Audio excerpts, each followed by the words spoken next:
Hey everyone, spring is here, so I better share with you what I'm wearing. Stay tuned.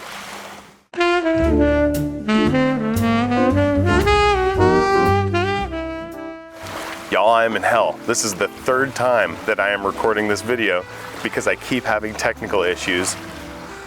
This is driving me insane, but we're gonna get through it. I've got 6 great springtime fragrances for you. So it doesn't take too long for me to get through them. I hope you enjoy this presentation that I am putting a lot of effort into. And yeah, let's get into it. All right, first up is going to be from Tommy Bahama St. Barts. This is one I featured last year in the video that I did like this one, but I wanted to feature it again because it's still, I think, worth picking up. You can get this for like $20, $25, and I think this is kind of a perennial evergreen classic for the spring and summertime. It is a watery, fresh, clean daiquiri. You get the lime, you get tequila, you get salt, and then you have the watery notes and the ozonic notes provide this really fresh, airy feeling to it. Very clean, really watery, very lovely. If you're not familiar with it, I'd be surprised just because it has spawned so many flankers, and there's even a new series that's come out that's, I think, entirely call it the same, like it's everything is starting with St. Barts. So they have been chasing this high ever since they released it, but I don't think anything really stacks up to it in the line. I think this is just such a good classic that they can't stop making it because it's just too good. If by some chance you haven't smelled St. Barts, you absolutely need to get your nose on it. All right, next up is one that I was a little bit soft on when I first got it. It has come, I've come around on it a little bit, and that is Static Olfactives Into the Wild. I mean, when it comes to spring, it might be a little bit harder to find something that would be a little bit more evocative. This is that very green, foresty thing with a little bit of dirt in there as well, but then it has this massive note of soap like we talked about before and other people have mentioned. For me, it's a little overpowering in the soap, but that's okay, I think, in this fragrance, and as I wore it more, I kind of am okay with that. I just dial back the amount that I spray. I only do typically 1, maybe 2 of this, because it is a powerful scent, which also means that this 10 ml bottle will last me a really long time because you really don't need very much of it. It is a pretty phenomenal scent in that regard. It is very strong. For me, I wish the soap was a little bit dialed back, like I said, but I do love the green foresty aspect to it. Being in the Pacific Northwest, there's something about that is just so nostalgic and warm and home like inviting for me. So if you haven't smelled this, I think, like I said, you can get this for like $30, which is a pretty good price for a fragrance that'll last you a good long while, and perfect for spring and summertime, so check it out. All right, next up is one that I have, again, I've come around on this, because when I first smelled the Tigar DNA, I was kind of like, oh, okay, that's fine. Didn't really do much for me, but I had a sample of a clone, and I thought it was fine. I'd smelled another version of it, because I think one of the Gen Sense fragrances is pretty clearly Tigar. Like, it's pretty clear that they're doing a Tigar thing. So I hope I'm not like throwing any shade with that declaration, because I think it's pretty obvious, but it's a good scent, but it's very clearly going after Tigar. This one though is the Tarathi Blue from Afnan. I know I'm late on this one because everyone already talks about this. It's a huge hype beast, but it took me a little bit longer to get on board with the Tigar DNA. I really enjoy it though. For me, strong in the grapefruit up top, mixed with the citrus or with the ginger, it kind of gives it this zing. And then in the base, you've got the ambroxan and the vetiver that kind of ground it, pull the citrus down, keep it from being too expansive. But I think what makes this thing great is with those things, obviously the grapefruit and the ginger, perfect for spring and summertime. I think of this more though typically as like the perfect office scent, and I'll talk about that more when I probably do a full review on this, just because I do think it is an interesting fragrance worth talking about, or an interesting DNA worth talking about. But I really like the wafts that you get from this one. This isn't something that I need to be constantly getting assaulted by with some sort of a smell super strong. What this is it's the sort of thing that I spray, like I sprayed it on my hand here earlier today, and it's the sort of thing that I just kind of get occasional wafts from, and every time I'm like, man, that smells really good, really clean, smells really professional. That's why I say it'd be like the best office scent, because it's not offensive, it's not it doesn't hang around too much. Like you get a whiff of it and then it kind of is fleeting in that respect. But it isn't like a weak fragrance. Like this for me hangs around for several hours, so it's good fragrance, but it doesn't scream out. It doesn't project like crazy to me. That being said, I really do like this for spring and summer because I like that grapefruit. I love grapefruit in fragrances. I think it's a really nice citrus, and mixed with ginger, just that creates this mixture of the sour from the grapefruit and the zing that you get from the ginger. It's just really nice. So if you haven't already, if you're one of the other 4 people in the world, the fragrance world, that isn't aware of it, check out Tarothi Booth from Mouth Knot. It's really good. And it doesn't smell anything like Bleu de Chanel. I don't know. I mean, I guess it's subjective. People smell different things, but I don't know how you get Bleu de Chanel from this. Still very good. All right, next up. So last year, I was on this kick towards the end of the year of picking up a bunch of Cartier fragrances. I think they're really interesting. I kind of like that they all have this shared cumin note in them. That's kind of part of the Cartier DNA. I think of it as like sweaty professional. And so I've been picking up fragrances in the Declaration line, and I'll be doing a video about that series at some point here in the near future once I finish getting them all, or most of them. But the one that I really thought was intriguing is a more recent release, and that's Declaration Haute Fraîche. So this one kind of dials back the strong kind of coriander, cuminy sort of note that you get from the rest of the line, except for Dune Soirée and or Dune Soir, and it kind of amps up the tea leaves. I don't even think they're tea leaves, but you get this very green, fresh tea leaf fragrance. This to me is evocative of 78 Vintage Green from Banana Republic, which is itself, I think, a clone of an Hermes. I can't remember the French name, but it's like Mediterranean Garden is the name of the fragrance. You smell that and you go, oh wow, that's 78 Vintage Green. It is.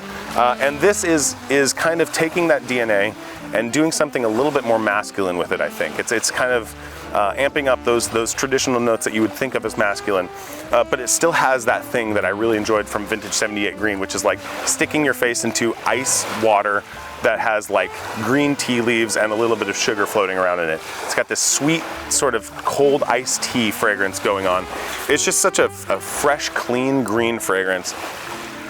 I can't think of a lot of fragrances that feel better for spring than this one, because it's like I said, it's that tea leaf, but there's kind of this spicy element to it as well. Like the Declaration line has this kind of green vegetal thing going on, almost like you're in the kitchen chopping up vegetables.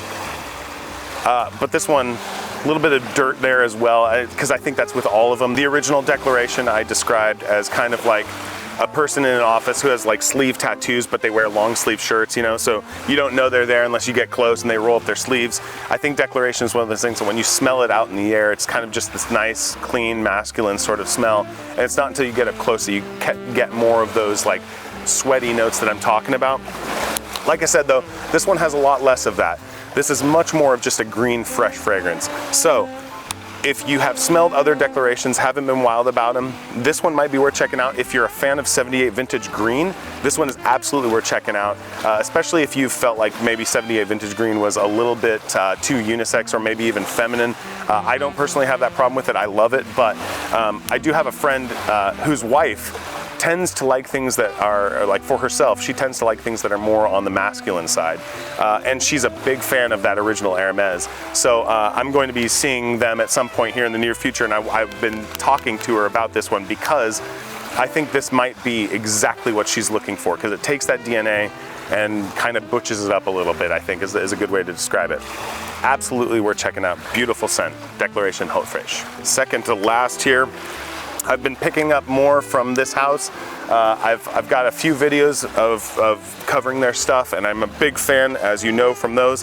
And this is Acqua di Parma's Blue Mediterranea, the Bergamotto di Calabria. So this is as the name might suggest, this is a bergamot fragrance. I'm gonna spray some on the back of my hand there. I got the 2.5 ounce bottle. Kind of wish I got the 5 ounce bottle, just because number one, these are not super expensive, but the quality is pretty dang high. Man, with this one, it's just so good. I hadn't smelled this one, so this was a blind buy, but it was a killer blind buy. that I absolutely love. So I do have a background in maintenance. I'm generally pretty sensitive to citruses. They can come across to me like cleaning products, and this does not. That's been one of my great reliefs with a lot of the things I've smelled from this house, is they don't smell like cleaning products. They do such a good job of balancing the fruit to elevate it and showcase these fruits in such a way that you really you get them without getting all of these weird off notes.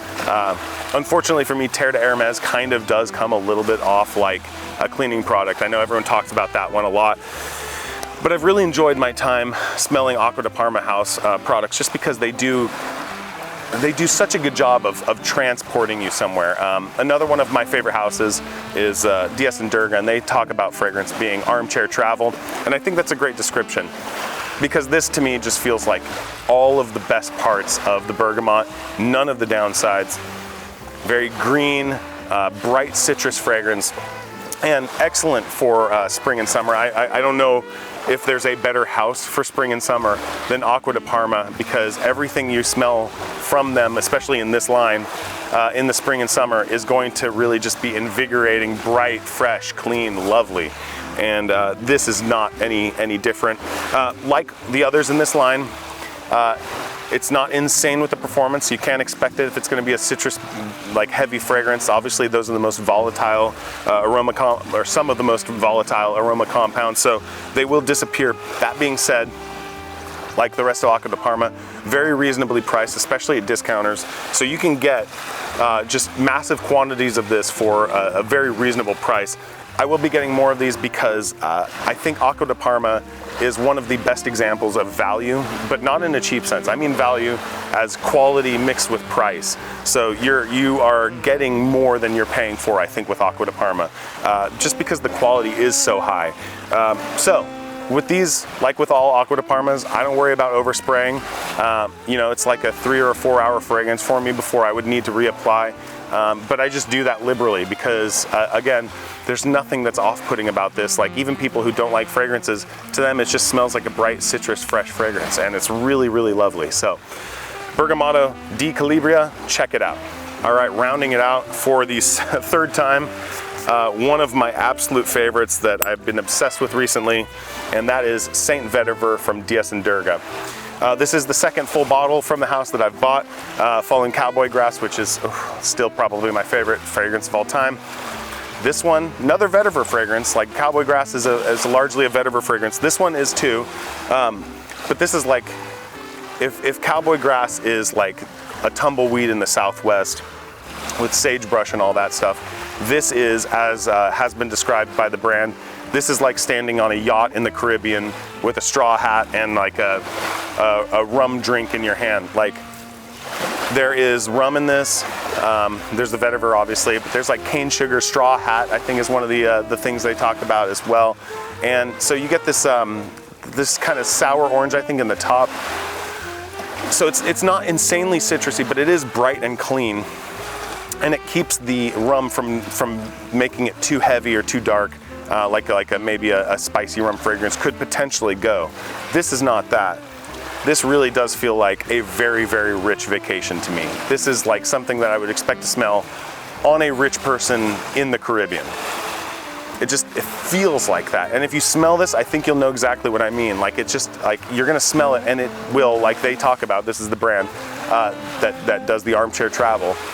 This is transportive, and that's one of my favorite things in fragrances. I have been wearing this one basically nonstop for a few weeks, and I just can't stop because it's just so, you smell it and it takes you there, and it's so fun. And that's what I love about this brand. I've got several samples. There's several bottles I want to buy from them, because I think everything that David Seth Maltz, their perfumer, is doing is just really incredible. Even the stuff that I don't like super actively like, I find really engaging and interesting. And this one right here is skyrocketed to the top of my list this year for incredible things that I'm enjoying. And this came out, I think, it might have come out last year, or came out in the last few years, and I don't hear anyone talking about it, which just seems criminal to me, because it is such a interesting, unique take on the fragrance. Not that you haven't smelled sort of a spicy bay rum sort of fragrance, not that you haven't smelled a vetiver fragrance, but the way that it's composed is just so beautiful, complex. For me, this one is not linear. You start out with this nice freshness with a little bit of that kind of straw hat and rum accord. As it dries down, the rum still remains and some of the spices remain, but I feel like this kind of vanillic note that isn't there originally pops out a little bit more. And this as a skin scent is absolutely beautiful. Like I'm talking about like hours 5, 6 for me typically, where everything else kind of calms down a little bit, and then you get this like mildly spicy rum with vetiver and then vanilla that's kind of sweetening the whole thing. And the incredible thing too is if your skin warms up there, that pops off. And so you get this kind of just nice, creamy vanilla, rum, woody from the vetiver note. And it's just so lovely. Like, it's so addictive. It's one of the ones that I do just kind of keep coming back to, that I love to smell over and over. I love how it changes, and I'm loving everything from the house. So if you have not, I recommend, I think I say this every time I talk about Dias and Durga, you can go build a discovery set on their website. You absolutely should, because they have so many amazing fragrances that are different from anything else you've smelled. And this one is great. You should add it to your discovery set, and let me know what you think of it, because I think it's incredible. So there, finally we have it. I've shared with you all of these amazing, for me, dumb reaches that I'm going for this spring. That I can't wait to wear it more now that it feels like it's starting to warm up, and I can get away with some of these more appropriately. But yeah, what are you guys wearing? What are your favorite spring, summertime fragrances? Because I'm looking to pick up more, and I'm always interested in discovering new, interesting things. So I'd love to hear what you guys are wearing. I'd love to hear if you've got thoughts on the things I've shared today. I'm always curious for feedback, because people point out things that I haven't learned before, or with fragrances, your nose kind of latches on to specific notes, and then it can be kind of hard to smell other things. So when people point something out that they pick up in a fragrance, I think it's interesting. I like to kind of dig in, see if I can kind of identify that and help improve my own ability to smell things. So yeah, let me know, and I will talk to you next week. Have a good one.